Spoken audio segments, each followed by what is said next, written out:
ஒரு கந்தசாமி முன்சாமியாக இருந்த நான் வந்து இந்த காக்கா படம் டைமில் ஒரு அடையாளம் தேடிட்டு இருந்தேன் நான். அவர் வந்து நிறைய பேர்கிட்ட அந்த கதை சொல்லி நிறைய ப்ரொடியூசர்ஸ் ஓகே கொஞ்சம் ஒரு வித்தியாசமாக இருக்குது பட் ஒர்க் அவுட் ஆகுதுன்ற மாதிரி கிட்டத்தட்ட ஒரு 4 பேர் இல்லைன்னு சொல்லி ஒரு 1.5 வருஷம் வெயிட் பண்ணதுக்கு அப்புறம் தான் தானு சொல்கிற கதை சொல்லி அவர் வந்து நான் பண்ணுறேன், எனக்கு ரொம்ப பிடிச்சிருக்கு, ஒரு இந்த பட்ஜெட்டுக்கு நீ பண்ண அப்படின்னு சொல்லி எனக்கு ஒரு ஊக்கம் கொடுத்தாரு. அந்த டைட்டில், அந்த காக்கா காக்கா டைட்டில் வந்து எங்கள் 2 பேருடைய உறவுக்கு ரொம்ப ஒரு மீனிங்ஃபுல்லான டைட்டில். ஏன்னா இன்றைக்கி அவர் அதான் பண்ணிகிட்டு இருக்காரு, கிட்டத்தட்ட என்னுடைய ப்ரொடெக்டர் மாதிரி தான் அவர் எனக்கு இருக்கார். அதுக்கு அவருக்கு நன்றி. அவர் சொன்ன மாதிரியே இந்த ஒரு 3 வீக்ஸாக அவர் ஆஃபீஸ் போகும்போதெல்லாம் இந்த படத்தை பற்றி சொல்லுவார். ஆக்சுவலாக பார்த்தியை நான் வந்து ஒரு ப்ரொடியூசராக தான் நான் மீட் பண்ணேன் ஒரு 3-4 வீக்ஸ் முன்னாடி. அப்புறம் போஸ்டர் பார்த்தப்ப பார்த்தியா அந்த போஸ்டரில் இருக்காரு அப்படின்னு சொல்லி சார் ஃபோன் பண்ணி கேட்டேன். ஆமாம், he's a new villain in down அப்படின்னு என் ஸ்டைலில் எனக்கே ஒன்று சொன்னார்.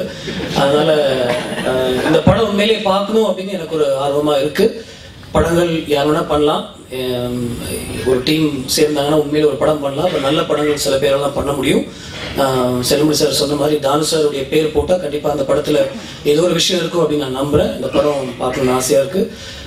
இந்த படத்துடைய team, Parthi, the director plus music director சதீஷ்க்கு என்னுடைய வாழ்த்துக்கள். All the best.